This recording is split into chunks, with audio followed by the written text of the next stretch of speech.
the name is so synonymous with the outcome. To climb mountains, you have to be very, very organized, very planned, very disciplined, but you also have to, handle risk. You have to be able to go into the unknown and be able to pivot at a moment's notice. And that's the same as business. Hi, I'm AJ, the host of Shake Hands, Take Names. Today, we have Chris Gourley, who's a seasoned entrepreneur from Stewiacke, Colchester County, Nova Scotia, who is about community building, who is a community leader, who invests big time in his people, and now is owner of multiple ventures, including Summit Vehicle Storage. He's here with us today to share his insights on how to build authentic relationships, how to build people, and I'm sure you're gonna enjoy the episode 8 of Shake Hands, Take Names, so please tune in.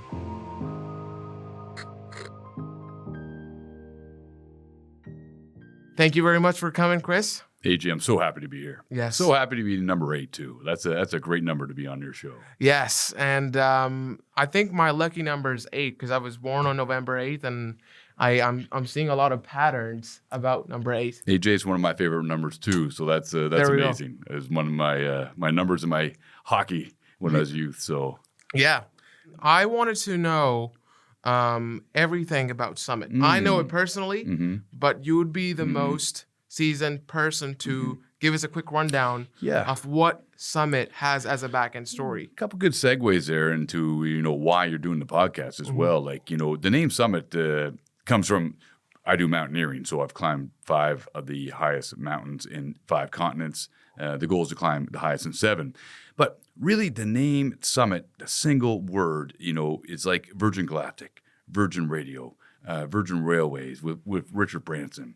You talk about a guy that developed the relationships and used collaboration to be in the point that he is in his life with over 400 companies. He relies on relationships, to facilitate 400 companies.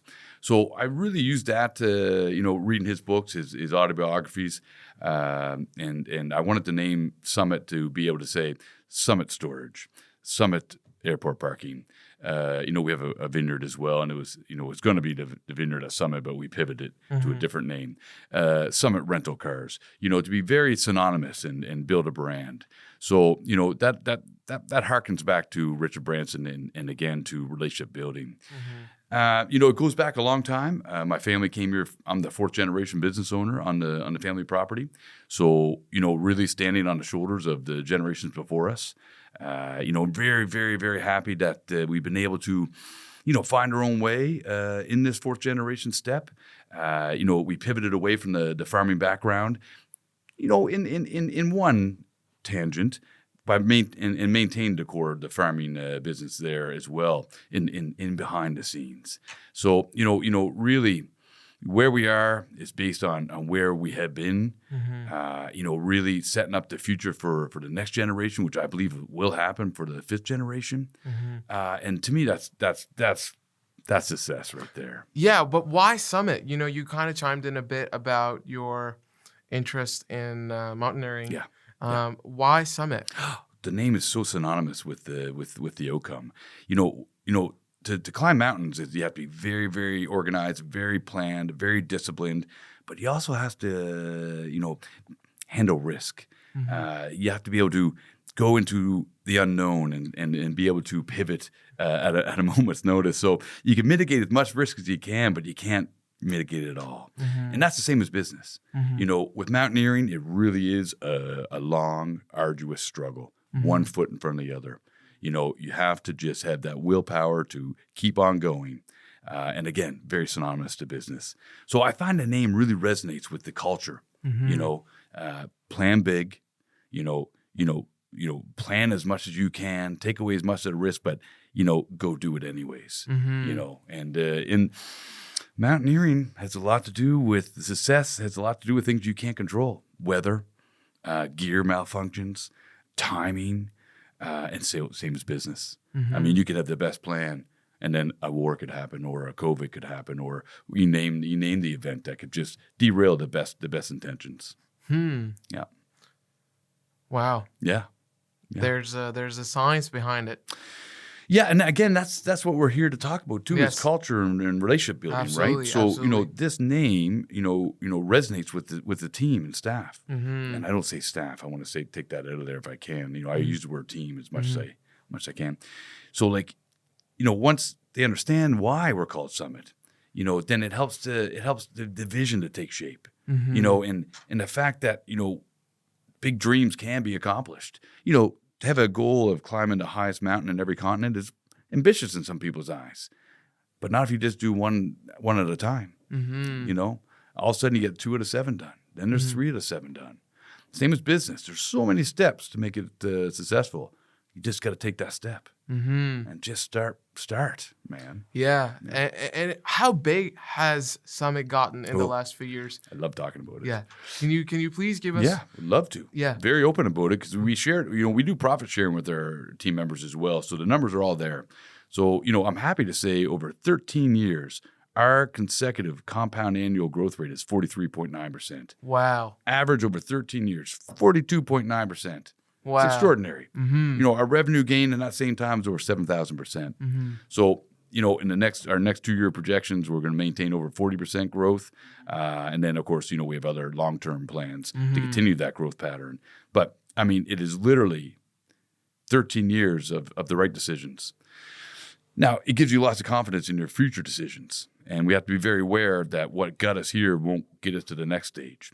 So, we're building a team around us to have that well-rounded, approach and how to go into the next stage, Yeah. So 13 years, and now you've built this great giant.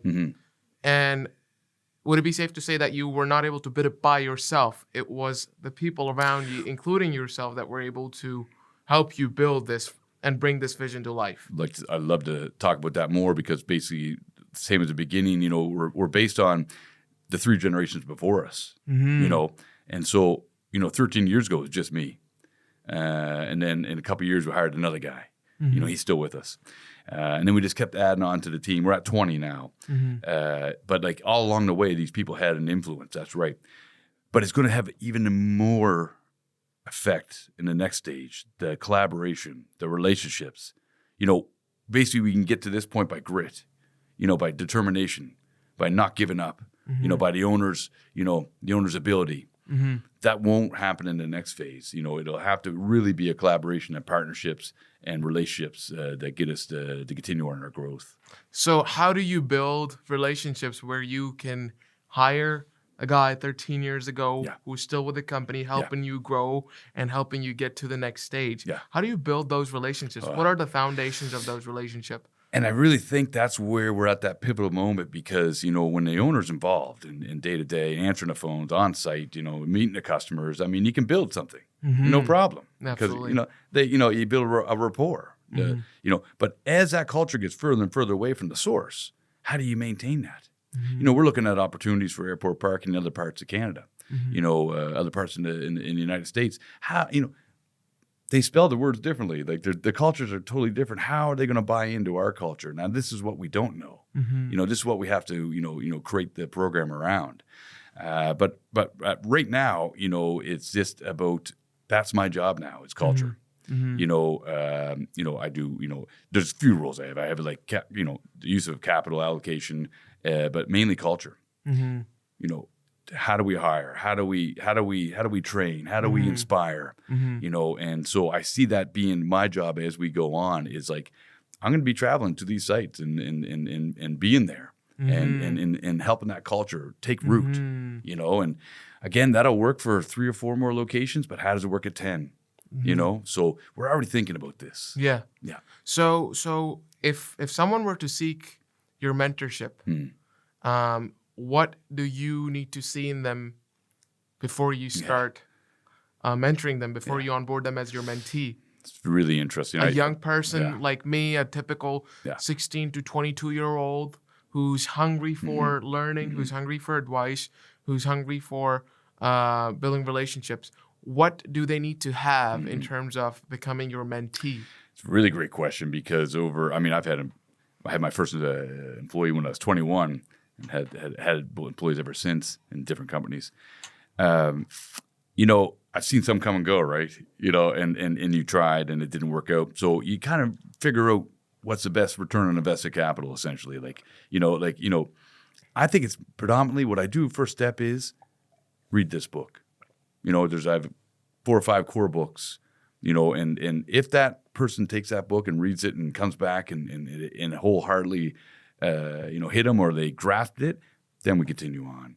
But it's like those 4 or 5 books are fundamental to buy in. What are the books? Yeah, I mean, one is like How to Win Friends and Influence People. I mean, it's. Do you know this book? I have heard of it, but I haven't read it personally. I mean, it's the one, right?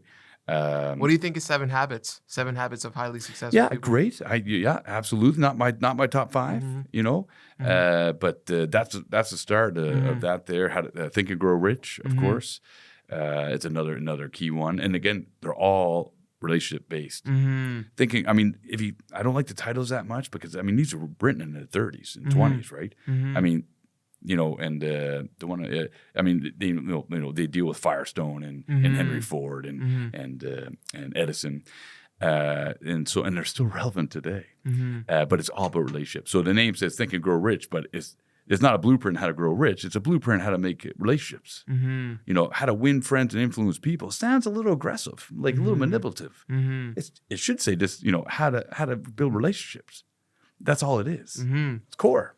Yeah, so let's go back. Let's dive into the story when you were saying that you were 21 when you got the opportunity to help your first employee. Who took a chance on you? Who was the first person that helped you be who you are today? Yeah. Again, it harkens back to the 4 generations. Like my father, dairy farmers. A couple legends around our kitchen table was, if his back was bad, he'd have to milk cows on his knees. I mean, the cows need to be milked. There's no excuses. So that's how we grew up. I mean, his father, the generation before him, fought at, Vimy Ridge in the Battle of Somme and Battle of Passchendaele. Wow. Got injured, could have went home, went back, gave up his sergeant, designation to be back on the front lines. I mean, this is just how he grew up, my father, with this mentality. So, you just don't give up. Absolutely. I mean, this is just how it was. And so, those are the opportunities that I luckily was surrounded by. And that's my mentality I have too. AJ, just to throw it in there too, just like mountaineering, the chances of success on the first smash is very, very low. Right. And I kind of had this idea, to fail faster. Don't be afraid of failure. I don't like to use that word either because it is a failure or is it just a moment in time? Learning. But I like to make decisions if they're right or wrong and then pivot. I just can't stand standing still. To be able not to make a decision is just the epitome of what I try to avoid. So if it's a wrong decision, I'm still okay making it. We're moving forward. And we'll pivot. Because there's learning from that. Of course. And learning is important, right? I'm assuming that's what you're highlighting. Because if you're doing the same mistake over and over again, then it's a failure. Yeah. If you're learning from it, growing and moving forward, then it's not failure, it's learning. I'm assuming that's what you intended to And say. I agree, and I appreciate that, and I can build on it because I love paying for a mistake because I don't want to pay twice. Absolutely. So that's how I learned it the quickest is by Absolutely. paying for something. We're not going to make that mistake twice. Absolutely. Right? And these aren't one-way decisions. If we make the wrong decision, we're out of business. These are two-way decisions that we make a wrong move, no problem. Yeah, Right? absolutely. Right. So if I look at Summit, Yeah. and if I'm a customer, what would be the best experience I could have? The wraparound service. Yeah, I appreciate that. That's how we separate ourselves in our market space because, we look for blue ocean strategies, not red ocean. So storage is storage, right? But we took it another level. And we buy back the customer's time. We offer synergetic services that just cater to a certain customer. And so that led into the next evolution of our business into airport parking. And again, we went to a white glove, almost a white glove. We're working towards a white glove service, but it's a buy back your time mentality where, we can take care of a lot of your needs. Whereas it's not just transactional. You come in, you come out. There's competition out there in that market. In our market, when you park with us, we'll detail your car. We change the oil in your car. This time of year in the winter, we'll do snow removal and have your car warmed up for you when you come back. We do valet service so that you come in, we park your car. When you come back, your car is staged, ready to go, and you're out the door. So these are the way we create customers. Absolutely. Yeah. So just to dig into that. If let's say my car has an issue, but I'm running low on time, and I could just literally come into Summit Vehicle Storage, drop my car off, let you know about the issue, and when I come back, the issue will be fixed. Would it be safe to assume? Magic? I mean, there we go. That's how it works. It's unbelievable. Yeah, so that means if my car has got some mechanic issues, you're going to take care of it. You're right. You've got mechanics on staff. You've got at vehicle storage. We do 20 minutes away from the airports. We do there at the airport parking. We don't do mechanical yet. We do oil change and detailing and valet. So we're gonna test that out. Okay. We're gonna stay a little far away from that right now. Okay. But in essence, that's what we do. Absolutely. Yeah. But there is an opportunity for you to explore some mechanic stuff as well. We do it fully. We have 500 cars in storage. We do that completely there. Okay. Not at the airport, but you do it at the storage. That's right. So in our core customer will come in just like that. Like they'll fly into the airport. Yes. They'll be like, store my car for 5 months. I'll be back. Change oil, there's a chip in the windshield, there's a warranty recall, whatever the case is, we look after it. Of. Right. So now, when you've got me acquainted about that side as well, and our viewers, that takes a specific type of talent capital, which is in skilled trades. Yeah. So did you struggle with that when you had to explore that you might have to expand your team with Red Seal mechanics? Did you struggle? Did you have any problems with finding the right people? I love it. Right skill set? It's a great question. And it really flips right back to you, why the core of your podcast here with the relationship building.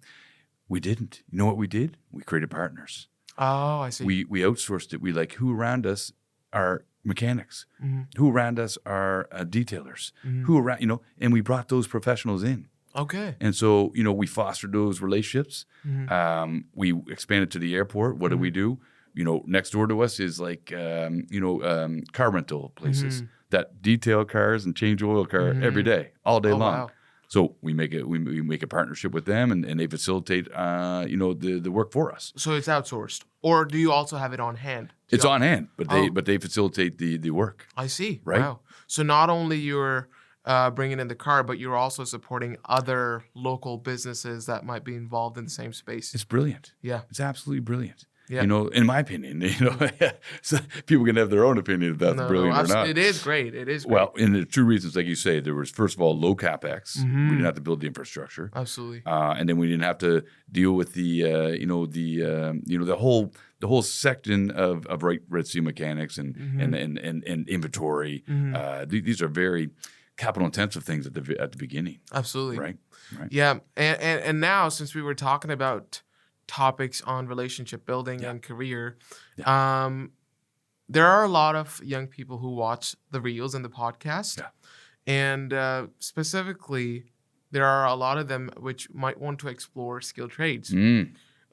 Since you're an entrepreneur and you are seasoned to look at opportunities and how to capitalize on those opportunities, what are your thoughts on skilled trades? Oh, such a great question.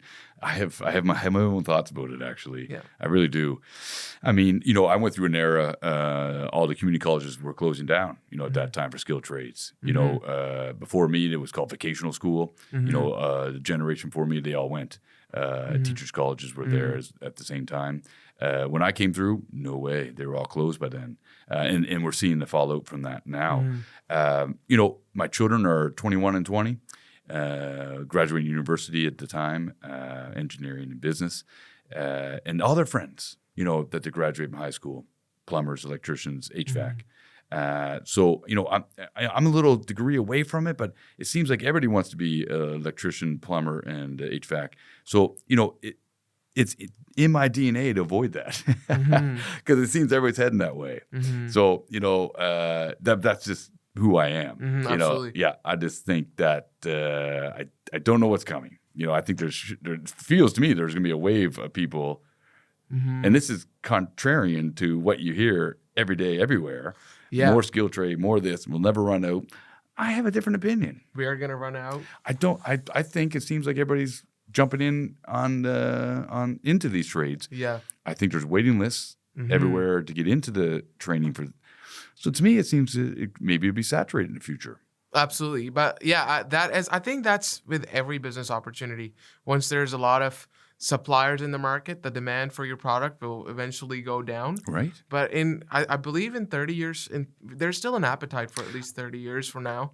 Maybe it's going to change. But if my children, I'll put it in a different context. Yes. If my children were going to say, Dad, I want to become an electrician or plumber, I would say, how about owning an electrician or plumbing company? That's right. Like, Absolutely. why do you need to become the electrician or plumber?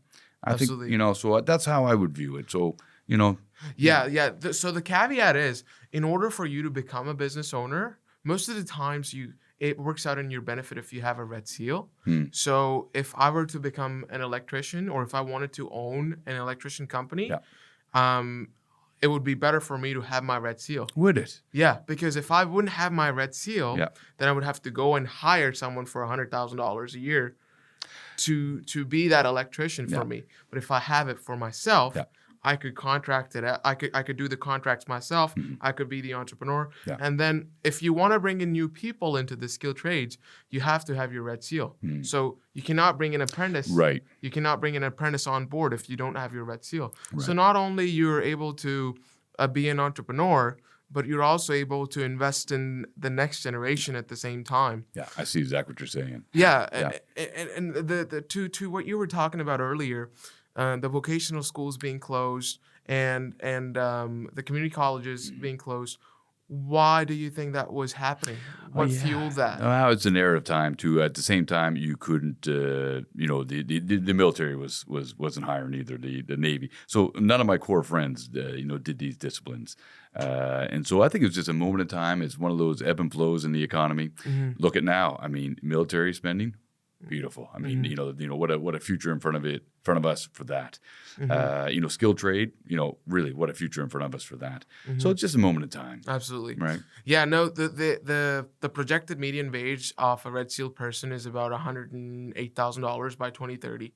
That's more than what I make. And I when I was researching through, I'm finding out that right now, because of the housing crisis, the labor crisis, it's like having a shovel in a gold rush if you have a red seal. Yeah, I love the analogy. I think I agree. And I think I'd just like to touch on something, a lot of negativity out there, housing crisis, all these. I'm a very optimistic person, and in all those things, there's opportunity. I think you can be browbeaten by listening to the media. I think we're just surrounded by opportunity in every sector. Absolutely. And I think I'm not downplaying that there maybe there's a housing issue, but I think there's opportunity there for people that want to find a solution. Absolutely. Yeah. Make capitalize on it. Yeah. Capitalize on finding the solution. That's right. Getting back into the relationship building aspect of it, you got us acquainted that you have a couple different ventures. They all revolve around Summit. Yeah, they do. Yeah. Because you love mountaineering. Yeah. I want to know, have you took risk in other people? Have you took risk on other entrepreneurs? It could be in terms of advisement. It could be in terms of investment. Yeah. Have you got the opportunity to play those roles in life of other people? Fabulous question. And it's amazing that I don't really have a mentor like officially or a business coach. I always thought I would get a business coach and just haven't yet. I kind of pay for these services, so I have an advisory board that helps us out. That is a round table for this reason. They've been very, very helpful. No, not yet. We do have a goal. Like our world's going to focus around Stewiacke and then Colchester and then Nova Scotia and then Canada. And so, and I believe passionately in like organized sport and what it can do for a community, and I think a community needs a place to run into each other, so like an athletic, Absolutely. Community center.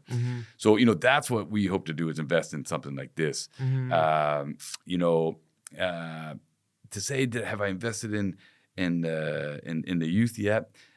We just did a campaign last year where we supported a soccer program from U5 to senior women's, and I took the opportunity to interview every captain of every team based on the question of leadership. Why do you think you're a captain? What does it mean to you to be captain? What is leadership to you? Is that an investment in the youth? Absolutely. I think it sure is. So have we taken risks on hiring people to train them? Absolutely. And that gets back to why we share profit. And the next evolution of that is that we're going to share value. Our job is value creation. Profits are one thing to keep the lights on, but the creation of value is the real goal and real purpose of what we're doing. And we want to be able to share that with people. So there's the risk that we're going to take is by getting people in the door, having them, invest in themselves by believing that this is going to work, and that what I think it's going to become, that they believe in it as well.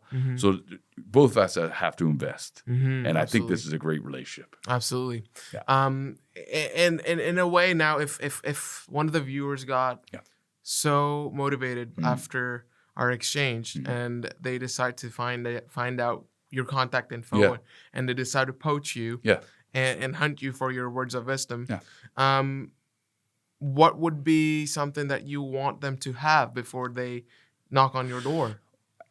2 points there, because I'm happy to say we just put on our website. We're constantly hiring now. We're growing so quick. So, there's always something on there like join our team. Yeah. I think it comes down to the 4 words that I use for our company too. This sets the stage. It's like perseverance, dedication, optimism, and dreaming big. So if those 4 words do not resonate with you, then we're not a match. Absolutely. That says it all. I think it's clear, crisp, and understandable. And then, so we have a couple other slogans that are kind of fun.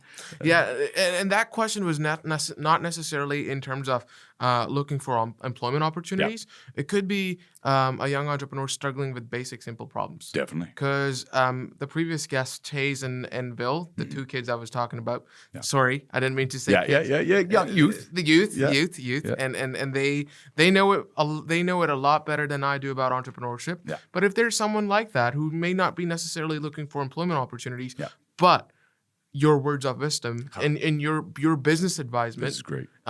What would they need to have the same 4 words that you just got me acquainted with? I'm so happy. Great job, AJ. This is a great question, and it's one of the real looking back. How, like where I'm at. How to get here. It's groups. It's like peer groups.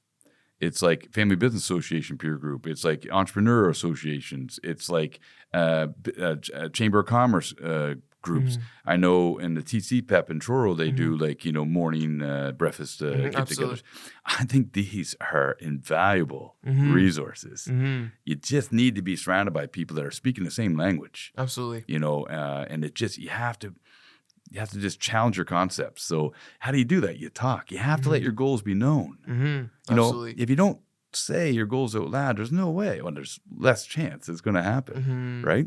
So, just last 2 weeks ago, an opportunity came across our table, and it's only because I told people what the goals were, and now there's a pipeline of people saying, hey, I think this fits your goal. You should look into this. Absolutely. And one of them is really paying off right now. So peer groups. Get yourself out there. And got to be part of groups. Absolutely. It's good to turn the wrench as an electrician, but you have to, if you're an entrepreneur, you have to get yourself out there. You have to develop your skills. Yeah. And it was an important question, and I just lost it. Yeah. I'll get back to it. But those 4 words, maybe, is that the... No. Yes, I got it back. Good. So you got me acquainted about the success record from the last 13 years. What does the future look like? Oh, bright. So great. Okay. I'm telling you, what we're doing is, in essence, is building something to sell, without necessarily have to sell it. So again, creating value, and AJ, very, very clear. We know exactly, what we want to do. And that helps make every decision easier. If you know exactly, I got a couple things like goals, but then you have big, hairy, and ambitious goals. One that's hardly attainable, right? Like climbing the high mountain in the 7 continents. Maybe that's pretty big, hairy, and ambitious at the beginning.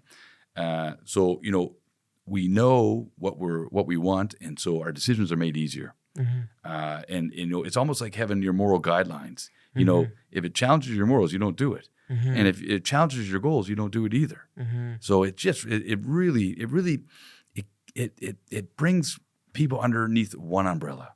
We are doing this, and when your ambition can wane, that's when your team picks you up. And you don't drop that torch. Yeah.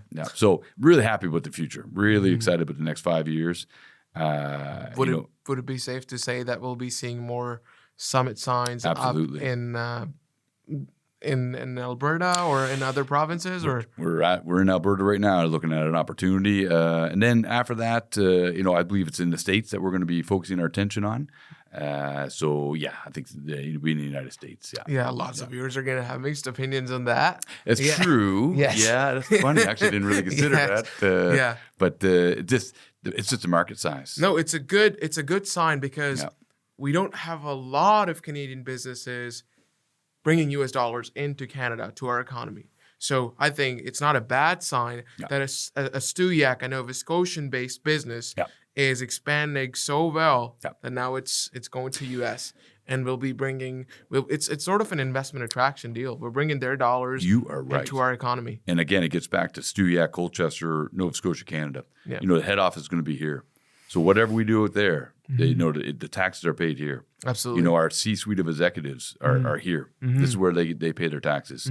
So we have, again, what a country we have. Like you show any initiative, there's programs and people and I'm not talking money. I'm talking like the connections. They'll be like, you need to speak to this person, or I know somebody in that jurisdiction. You need, I'll connect you. And there's just so much resource available to the entrepreneurs out there, to the youth. I mean, you just gotta take advantage of it. It is indeed. So that's good to know that now you're starting to expand. And when was the first time you so you got your location up and running in the first year? Yeah. When was the next step? When was the next big step when you expanded your location? Yeah, it was great. So we started in a barn with a fallen down wall and a leaky roof, and then again, timing was perfect in our area. There was lots of vacant buildings, and we were able to lease. Each one was risky. Each time we leased on a building, didn't know if we could fill it. Each year, filled it, leased another one. So we ended up having 8 locations, and each one was risk. And then we made a move into airport parking, and that was a long process. You had to source the land, buy the land, get the permits, develop the land, create the book of business, create the processes and procedures and policies, get the licenses and permits. Now we know it takes too long. So, our next goal is merger and acquisitions. Can we buy an existing operator that's an doing this, right? Yeah. And then bring them underneath our technology and our processes and procedures, our marketing plans. So you have to experiment and then refine as you go. Yeah. So now, if you had 60 seconds to give the core messaging, core learning from Chris Gourley to a recent high school grad or an upcoming university grad, what would it be? I love it. I truly do. And I mean this sincerely. First of all, you got to read. You got to educate yourself. You can't go to business school, and think that's going to do it. You got to read. As you read a book and it inspires you, in that book is going to be a seed to another book and a seed to another book. And all of a sudden, you're creating your own education. You got to have goals. You got to let your goals be known. You got to write them down. You got to tell somebody. Just like that, it's magic after that point. So read and have goals. And write them down and let them be known. Okay. And then one more, the last one is, again, getting back to the, surround yourself with be part of peer groups. Be part of discussion groups, and be around people that dream big and speak the same language that you do, So the circle matters a lot. Comparatively. How would you say that a circle can make or break your career or your personal venture? It challenges your perceptions. That's it. It just challenges the way you think. You know, and then when that happens, that's growth. You know, without that, there's no growth.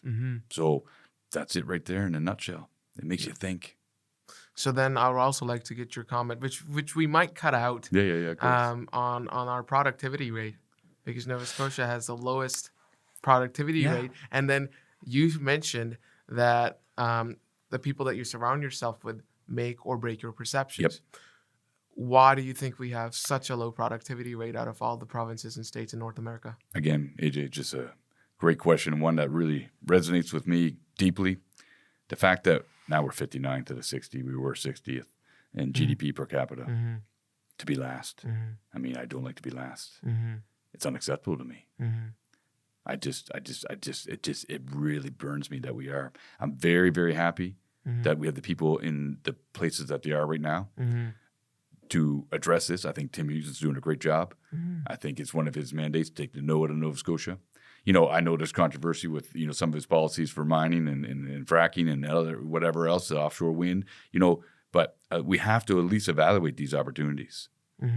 We're last, you know, and if I can say a little bit more, you know, if we look at who we have in power here, I think, you know, I'm glad who we have in power now in national politics with Carney. I think Carney's doing a great job as well. You know, you have some outliers like Daniel Smith in the West challenging perceptions.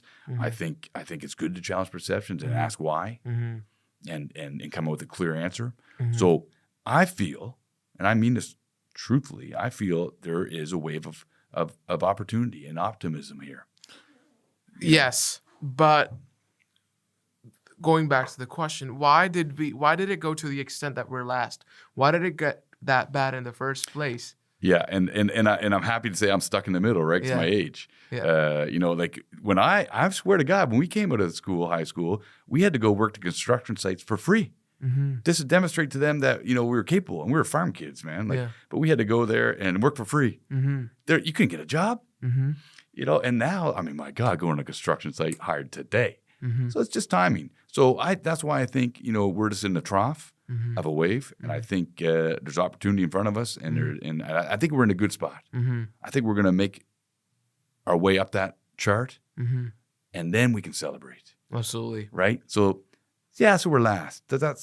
Let's celebrate each time we move up a tick. You know, and then we feel part of it. So there's partnerships and collaboration and relationships, that the whole premise of your podcast. You know, we have an opportunity to really make people proud that we're 55 now, Absolutely. 54 and 53. Well, let's get to 10, you know? Yeah. I love the ambition. I love the energy. You're infectious, Chris. Well, you're very infectious. Well, thank you. And that's why that's my job is culture. Like not SOPs, which I love, you know, or I love profit and loss sheets. But you know, I think culture is the number one. You know, we can bring in people to talk about the profit and loss. You know? And I've heard a lot of opinions about the ageism myself, because I come from a younger demographic. When you look at a younger person, what your thoughts are? Like if someone walks into your workplace aspiring to hold a C-level, C-suite executive position, would you be open to the fact that they could be in their early 20s? I have a slogan. It's why wait? You know, like, I now, and our success is 20 years. It's like an overnight success that took 20 years. So you get lots of congratulations now, right? But like, I wish it would have happened sooner. You know, I would love to have that success in my 20s. You know, absolutely, right? So there's no reason, there's no law on age. There's no. It's just I don't even believe in it. You know, so. Go get it. Absolutely. Oh, yeah. Absolutely. Yeah. Well, on that note, thank you very much for joining us on the episode 8 of Shake Hand Take Names. Love the name, by the way. Thank you. Appreciate it. Yeah. No, I am sure our audience is going to love and enjoy the podcast. Well, AJ, let's throw it back at you. I mean, I think you're doing a great thing. I think I know this is episode 8. I can't wait to see episode 50. You know, and I think this is like this could really enlighten you on and have that exposure to the people that you want to be around. I think it's going to be amazing. And especially for Stewiacke, because stomach is a big win for Stewiacke. It's a big win for the community up there. Yeah, well, we're going to get back to that community. My father was part of the group of men that built the community center there, and we're going to be part of the people that built the next one. And oh wow, absolutely. We have a goal, and it's going to be a collaboration of people in our community, and we're gonna make it happen. So I can't wait to be the next. Absolutely, can't wait to do it. Yeah, you're already paying back. You're already paying back to the community. Yeah. Thank you for listening. And if you're an upcoming graduate in Colchester, Cumberland, or Pictou, and you're looking to get connected in the career that you want to get into, please reach out to me on my website, northandesconnector.ca.